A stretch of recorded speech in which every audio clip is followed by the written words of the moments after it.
Muy bienvenidos nuevamente. Este es el segundo objetivo de este tema, que consiste en identificar el riesgo de suicidio y las rutas de acción para su prevención desde el modelo dinámico de órdenes de riesgo de suicidio, MODORIS. ¿Qué es esto de MODORIS? ¿Qué es el MODORIS?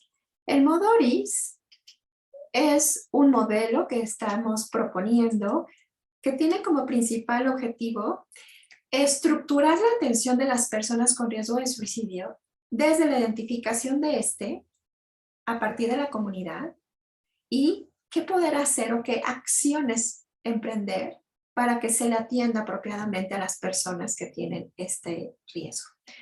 Desde la articulación entonces con los servicios de salud públicos. Son dos actividades centrales que plantea MODORIS. Por un lado está la identificación de la condición de riesgo con base a conocer cuáles son los factores de riesgo agudos que se presentan en el momento de una crisis, o bien, no solamente en los agudos, sino en un momento en el cual no están presentes estas situaciones de riesgo, en el momento, cuáles son los factores crónicos que se van o se han dado a lo largo de la vida de la persona que pueden en algún momento generar una situación de crisis. Cuando nosotros conocemos estos factores de riesgo, es bien importante también que paralelamente evaluemos la existencia de factores protectores para poder tener un abordaje completo. Por otro lado, un elemento fundamental de este modelo de aproximación dinámica a los órdenes de riesgo de suicidio consiste en saber qué me corresponde hacer a mí ante una situación de riesgo para prevenir una muerte por suicidio, dependiendo de quién sea yo, o sea, como en qué papel me encuentre en ese momento que se presente, y qué hacer, eso es lo más importante. ¿Quién soy yo y qué es lo que tengo que hacer? Porque lo fundamental desde este modelo es comunicar el mensaje de que todos podemos hacer algo, absolutamente todos, pero hay que saber qué es lo que podemos hacer o qué es lo que en algún momento determinado está en mis manos realizar, dependiendo del momento y la situación y por supuesto la profesión que yo tenga para poder hacer dos intervenciones específicas. O bien una intervención desde el manejo del riesgo, o bien el manejo y el tratamiento. Estas son las dos intervenciones de las cuales hablaremos en un momento más. Entonces, ¿qué necesito saber para identificar el riesgo? Desde una aproximación socioconductual, tenemos que conocer los factores de riesgo y protección asociados, ¿sí? Fundamental. ¿Qué son cuáles son estos factores de riesgo que están asociados?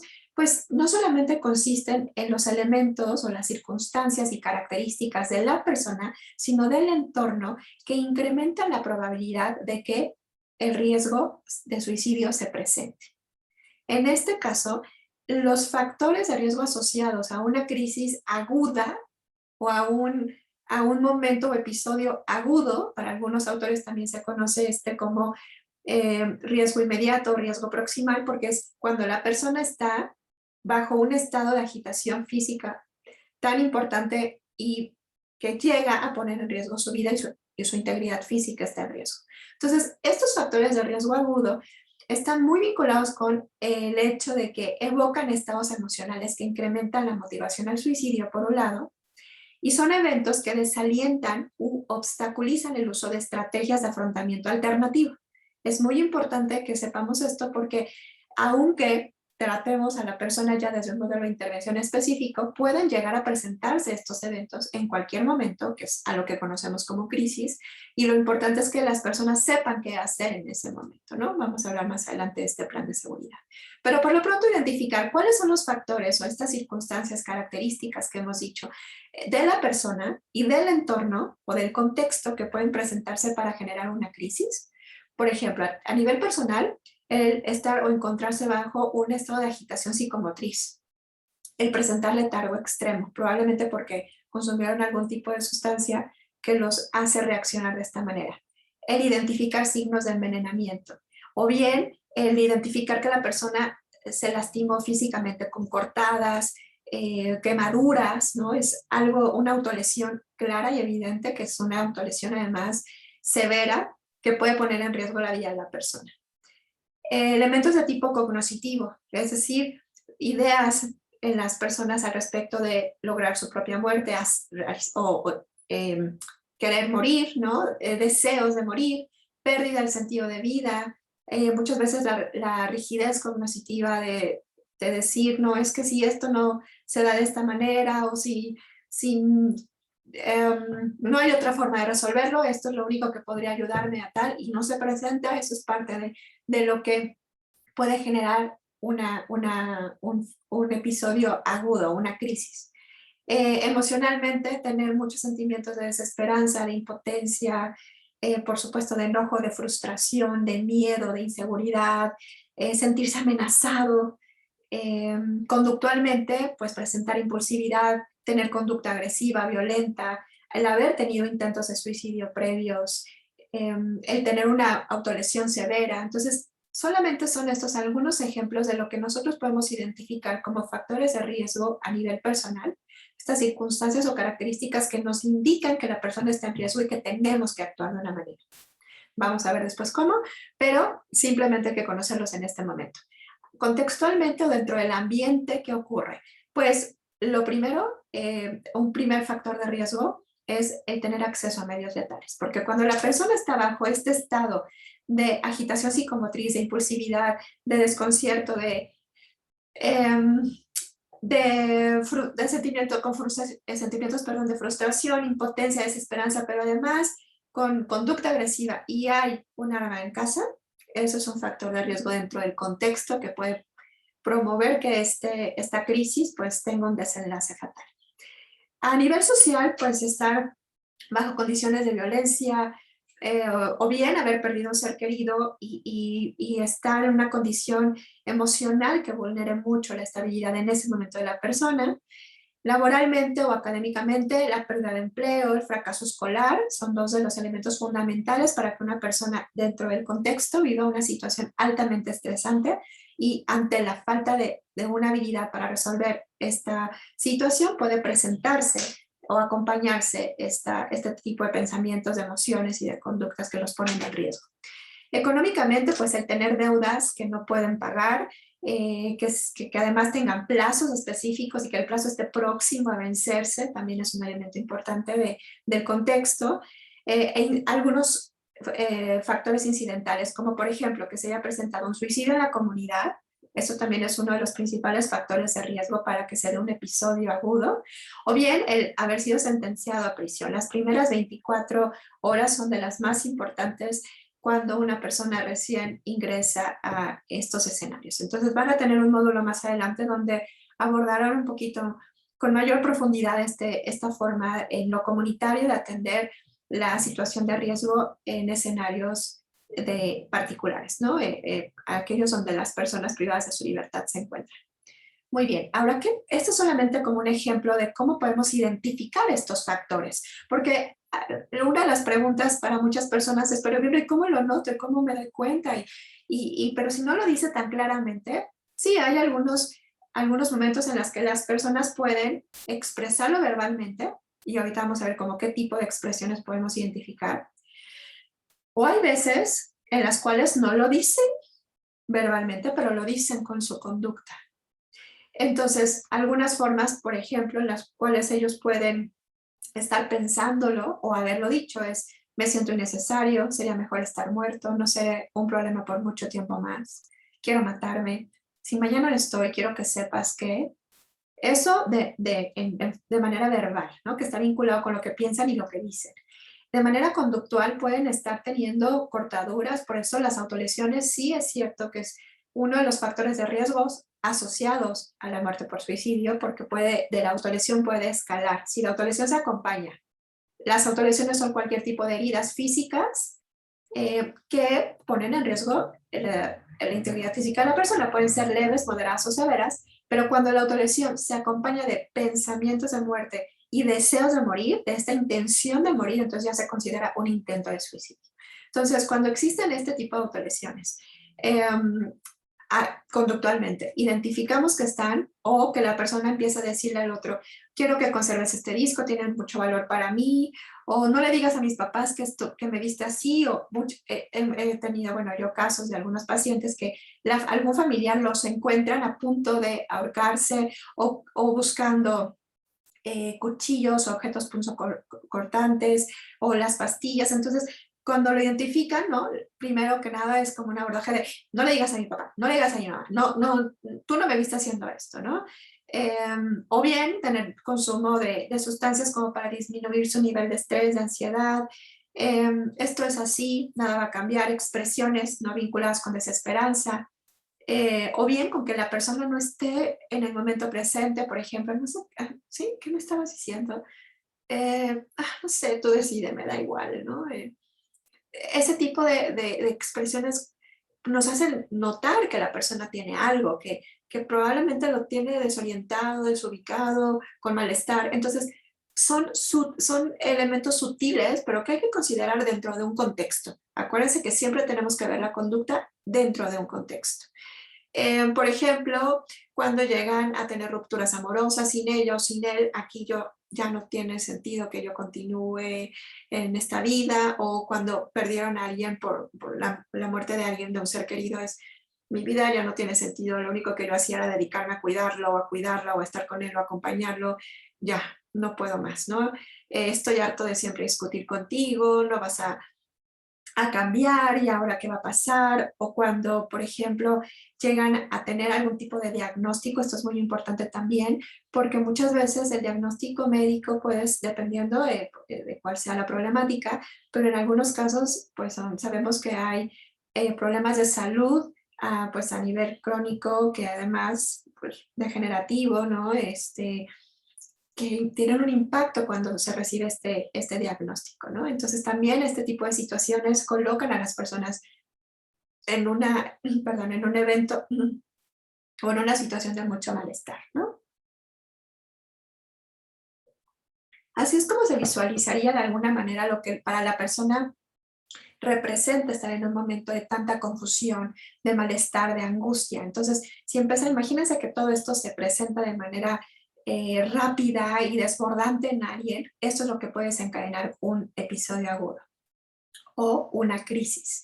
¿Qué ocurre, sin embargo, también con respecto a los factores de riesgo crónicos o distales? Son todos estos eventos asociados al desarrollo del suicidio como repertorio conductual a lo largo de la historia de la persona. Se desarrolla un afrontamiento centrado en la evitación o escape como estilo interactivo con el contexto. Son condiciones de vida desfavorables que generan o que han venido generando una carencia de estrategias de afrontamiento alternativo. Entonces, cada vez que se presenta una situación de mucho estrés, las personas pueden llegar a pensar que su vida es la manera en la cual podrían ponerle fin a todo este dolor, sufrimiento que han vivido no hace un mes, 2, 3 o 4, sino años o a lo largo de toda su vida.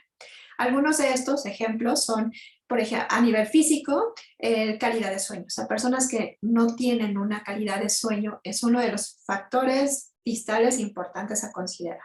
Enfermedades crónicas, como mencionaba, el tener dolor, algún tipo de trastorno mental, neurológico por consumo de sustancias asociado, depresión, ansiedad, el estar en un momento determinado, pues, no, bajo, por ejemplo, el que les hayan dado este diagnóstico, por ejemplo, esquizofrenia, ¿no? El estar sin consumir sustancias también genera fisiológicamente una serie de condiciones que ponen a las personas vulnerables.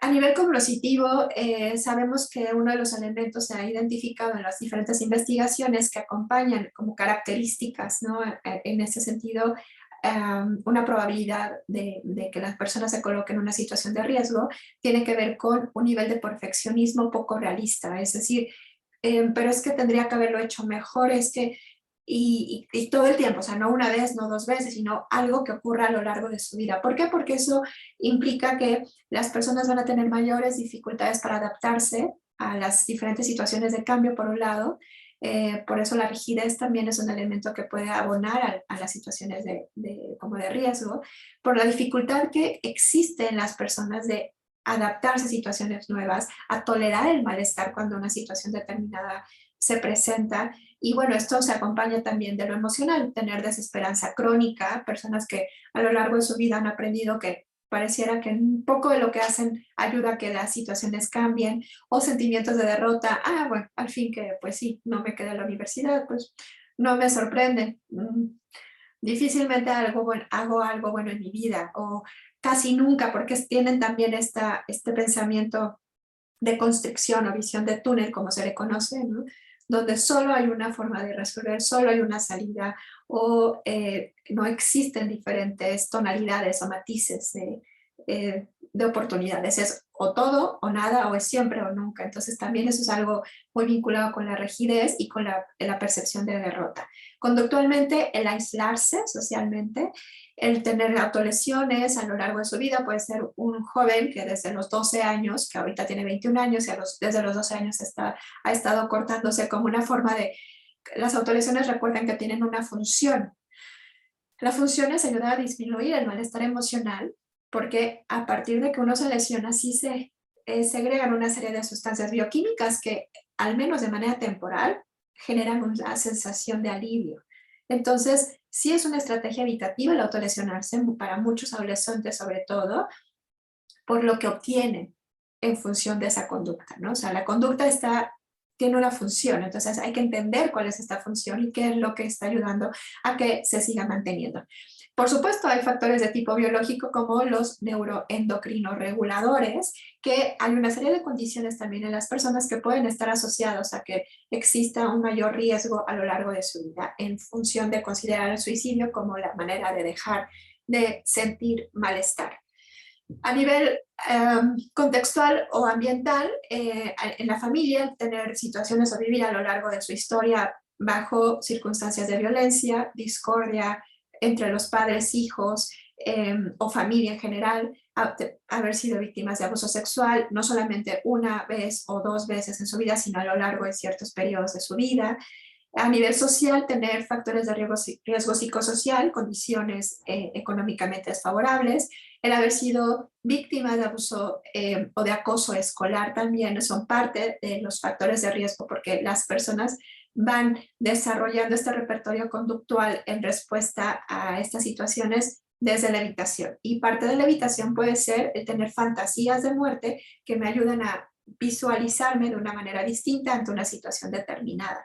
O bien realizar este tipo de autolesiones, que es lo que me ayuda a sobrellevar mi malestar, porque no sé cómo hacerlo de una manera distinta, ¿no? Entonces, estos son los factores de riesgo que, si los vemos en un caso, por ejemplo, les voy a comentar esto nada más a modo de ejemplo. Una persona que se quita la vida, un hombre de alrededor de 60 años, que tenía como factores de riesgo distales una historia familiar caracterizada por violencia intrafamiliar, condiciones psicosociales de desventaja, un abandono de parte del padre, situaciones de maltrato familiar, dificultades económicas. Cuando se casa y empieza su dinámica de pareja, la persona con quien él contrae el matrimonio es una persona que tiene también serias dificultades para regular sus emociones, porque es una persona a la cual se le diagnostica con trastorno límite de personalidad, y pues la dinámica de interacción que se genera entre ellos pues es una situación complicada, ¿no? Bueno, tienen una familia, y algo que se caracterizó a lo largo, de acuerdo también a lo que la familia expresa de él, es identificar sentimientos de no merecimiento por diferentes acciones que él realizaba, o expresiones, ¿no? De no sentirse merecedor. Alguien a quien le costaba mucho trabajo, por supuesto, recibir y darse algo, incluso él mismo, ¿no? Otro sentimiento muy presente que la familia identifica en él desde mucho tiempo atrás, antes de que la muerte por suicidio se presentara, sentimientos de no pertenencia, dificultades con los hermanos, de encontrarse, de tener una relación cercana, no pertenencia con la familia, no pertenencia con la propia familia nuclear, hay un divorcio, caracterizado también en esta relación de pareja con mucha dificultad para manejar emociones intensas, con poca tolerancia al malestar, especialmente ante discusiones. Él refiere a los familiares que constantemente refería como estos deseos de morir o de que sería mejor estar muerto para evitar todo esto, ¿no? Cuando después de que ocurre este divorcio, hay un aislamiento social importante en él, ¿no? Él vivía solo, que ese es otro factor de riesgo bajo ciertas circunstancias, o sea, no porque el vivir sea solo, recuérdenlo, es o sea, el individuo dentro de un contexto en particular. Vivir solo bajo este contexto era uno de los factores de riesgo que también abonó, ¿no? Y había tenido un accidente que le imposibilitaba moverse ya, o sea, sí había una cuestión física también importante, acompañada no solo de dolor, sino de un gran malestar físico que pues a su edad pues él se planteaba como que no quería volverse dependiente de otros y pues eso le generaba muchos problemas con la familia, ¿no? No se dejaba ayudar, pero tampoco, de acuerdo a lo que la familia reporta, pues no se dejaba ayudar y era una manera de mantenerse distante, era pues aislarse. Ante una situación donde días anteriores a la muerte por suicidio se presenta una discusión muy seria con algunos de los familiares, posteriormente empieza él a consumir durante esos días alcohol, que era algo que no solía hacer. Lo asaltan, tiene una situación de un asalto muy violento además, donde físicamente lo lastiman de manera considerable. Al llegar a casa y bueno, pues a encontrarse solo imagínense ustedes estos sentimientos como lo veíamos en la diapositiva anterior, de mucho malestar, uno de los factores contextuales, ambientales, de los principales que les mencioné hace un momentito, que estaban presentes en él y que estaban en su casa, un arma de fuego. Entonces, pues bajo este estado etílico, bajo la condición que acababa de sufrir, pues él toma el arma y se dispara, termina con su vida. Entonces les pongo este ejemplo que integra tanto elementos de factores de riesgo distales como factores de riesgo agudo, que bueno, podríamos desmenuzarlo más, pero nada más lo quiero colocar de manera muy general para poder integrar cómo puede ser considerado este abordaje pues para prevenir, ¿no? Sabemos que en algunas ocasiones, pues no es que estemos como familiares todo el tiempo pensando en qué va a pasar con mi familia, no, pero hay que ver que bajo ciertas circunstancias es mejor aproximarnos de una manera menos invalidante, como lo vamos a ver ahorita, porque muchas veces nuestras emociones nos llevan a ser invalidantes aunque no queramos. Y esto lo que genera es una brecha para el poder aproximarnos a la persona y que esta persona se sensibilice un poquitín, haya apertura y podamos nosotros ahora sí vincular lo que sabemos que también ayuda mucho en estos casos como factores de protección. Algunos de estos es el que las personas tengan capacidad de planeación a futuro, sentimientos de autoeficacia o de logros, estrategias de afrontamiento funcionales, no tan disfuncionales, apoyo social efectivo, contar también con apoyo familiar. Vemos que en algunos casos el tener creencias religiosas o espirituales es algo que ayuda muchísimo, poseer animales domésticos, en fin, entre todos los que están aquí, son algunos de los elementos que nosotros tenemos que conocer y que preguntar al momento de hacer la evaluación para poder orientar a la persona ante una situación de riesgo. Finalmente, estamos ante la pregunta de, ok, ya identifiqué estos factores, tanto de riesgo como de protección, ¿y ahora qué hago?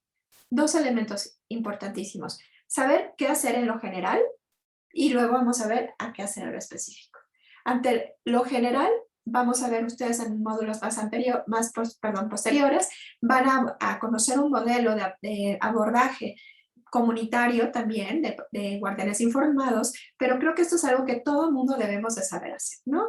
Si identifico a alguien con riesgo de suicidio o incluso a mí mismo, primero, saber que desde los primeros auxilios psicológicos puedo yo preguntar de manera efectiva cómo se encuentra la persona, cómo se siente, cómo me encuentro yo, cómo me siento, escuchando con toda nuestra atención, mostrando interés, sin dar opiniones, eso es algo muy importante, evitando juicios, no sermones, no regaños, no críticas ante el comportamiento que está presentando la persona. Puede ser autolesivo o puede ser estas ideas o pensamientos que nos estén compartiendo en relación a querer morir, ¿no? Entonces es simplemente escuchar y es aquí el reto principal.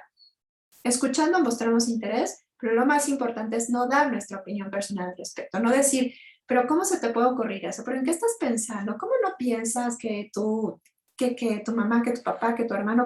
O sea, ese tipo de opiniones que yo puedo entender que vienen desde esta emoción de desesperación de su parte al momento de escuchar a alguien querido teniendo este tipo pues de situación, yo sé que genera mucha impotencia, pero lo que no funciona es hacerlo de esta manera. Lo que sí funciona es aproximarnos de una manera simplemente con apertura y validante. Ahorita vamos a ver cómo es esto de la validación.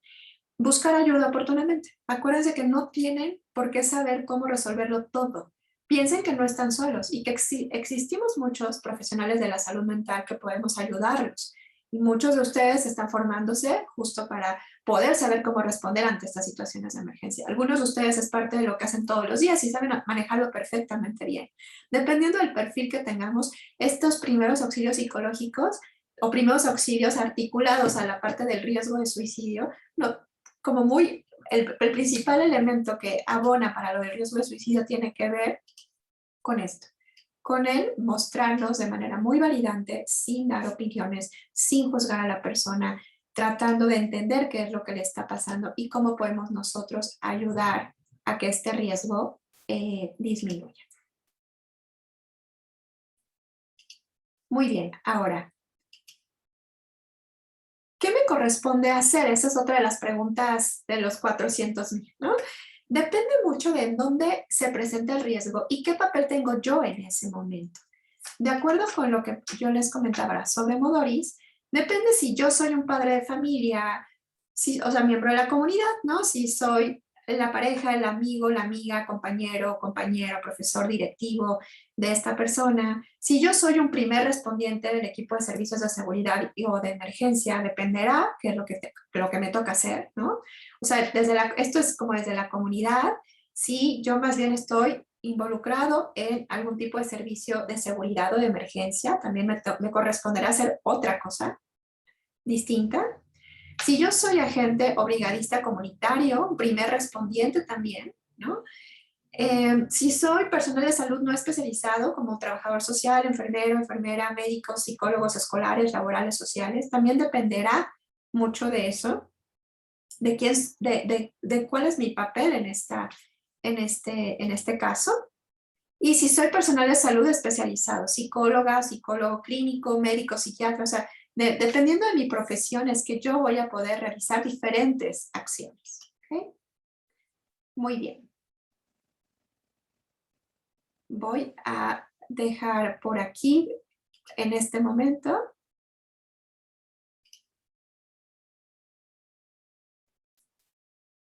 Ahora sí, perdón, es que si yo soy,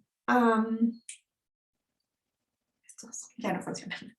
Sí, dependiendo de lo que yo sea, entonces, dos elementos centrales para el abordaje. El primero tiene que ver con el manejo. Si yo soy, como decíamos, miembro de la comunidad o de servicios de emergencias o brigadista o bien personal de salud no especializado, lo que me corresponde hacer es un manejo del riesgo suicida en todos los niveles del sector salud y en cualquier ámbito público y comunitario. ¿En qué consiste esto? En proporcionar una guía de principios o pasos a seguir para minimizar el riesgo agudo de estas conductas o problemas, como decíamos, inmediatos. Esto lo vamos a ver en el siguiente video del plan de seguridad. Si yo soy además un especialista en salud mental, además del riesgo, del manejo del riesgo, tengo que hacer algo que conocemos como tratamiento del comportamiento suicida. Ya no solamente es manejar el episodio agudo, sino además es trabajar con estos factores que se mantienen incluso cuando este episodio disminuye. Eso requiere de una formación especializada como psicólogos clínicos en particular o médicos psiquiatras con especializaciones en psicoterapia. Con una formación que desde un modelo comportamental que nos permita realmente llevar el tratamiento de las variables de riesgo asociadas a la problemática del suicidio. ¿De acuerdo? Esto es algo muy importante porque tiene que ver con el hecho de cómo yo me voy a aproximar ante el trabajo con las personas en riesgo. No sé si les estaba compartiendo mi pantalla, pero bueno, si no, es esto, ¿no? Los dos elementos, manejo del riesgo de suicidio y tratamiento del comportamiento suicida. Muy bien. Ok, vamos a dejar hasta aquí en este video para no ser tan cansado para ustedes. Vamos a dejar de compartir ahora la pantalla y vamos a continuar con el manejo ahora sí del riesgo desde este abordaje, esta evaluación en ese momento y del plan de seguridad. Les agradezco mucho su acompañamiento hasta ahora y espero estar siendo lo suficientemente clara. Gracias.